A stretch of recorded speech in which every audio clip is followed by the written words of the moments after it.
नमस्कार, आप देख रहे हैं न्यूज 24 लाइव। मैं आपके साथ कल्पना पांडे। चलिए रुक करते हैं खबर की ओर। हिजाब विवाद पर जमाल सिद्दीकी का बड़ा बयान।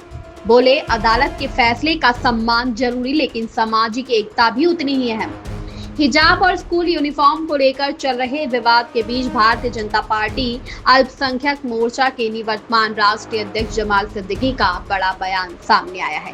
प्रयागराज के एक निजी स्कूल में निर्धारित यूनिफॉर्म के साथ हिजाब पहनने की अनुमति मांगने वाली याचिका को इलाहाबाद हाई कोर्ट द्वारा खारिज किए जाने के बाद जमाल सिद्दीकी ने अदालत के फैसले के सम्मान के साथ साथ उसके व्यापक सामाजिक प्रभाव पर भी चिंता जताई है। जमाल सिद्दीकी ने कहा कि न्यायपालिका के फैसले का सम्मान करना लोकतांत्रिक व्यवस्था की बुनियादी जिम्मेदारी है।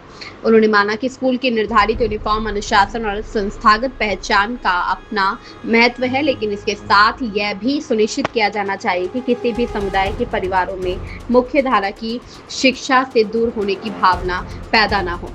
उन्होंने कहा कि हिजाब को लेकर धार्मिक और सामाजिक दृष्टिकोण अलग अलग हो सकते हैं, लेकिन मुस्लिम समाज का एक बड़ा वर्ग इसे अपनी जीवन शैली और सांस्कृतिक पहचान का हिस्सा मानता है। इसलिए इस विषय को केवल धार्मिक प्रतीक के तौर पर नहीं, बल्कि शिक्षा, सामाजिक सौहार्द और राष्ट्रीय एकता के व्यापक संदर्भ में भी देखा जाना चाहिए। जमाल सिद्दीकी ने साझा शिक्षा व्यवस्था को लेकर भी अपनी चिंता जाहिर की।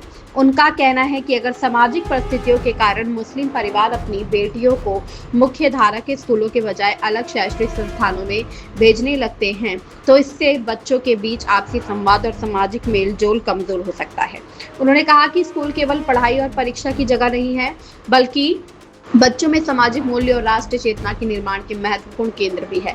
अलग अलग धर्मों और समुदायों के बच्चे एक साथ पढ़ते, खेलते और एक दूसरे की परंपराओं को समझते हैं, तो बचपन से ही उनमें आपसी सम्मान, भाईचारे और साझा भारतीय पहचान की भावना मजबूत होती है। जमाल सिद्दीकी ने यह भी कहा कि स्कूल यूनिफॉर्म का उद्देश्य समानता, अनुशासन और संस्थागत पहचान को बढ़ावा देना होना चाहिए। साथ ही उन्होंने मुस्लिम समाज से आधुनिक शिक्षा, वैज्ञानिक सोच, संवैधानिक मूल्यों और राष्ट्र हित के प्रति अपनी प्रतिबद्धता और मजबूत करने की अपील की। Bureau report, Rampur. फिलहाल इस खबर में इतना ही। ऐसी ही और बड़ी खबरों को देखने के लिए अभी सब्सक्राइब करें हमारे चैनल न्यूज 24 लाइव को। धन्यवाद।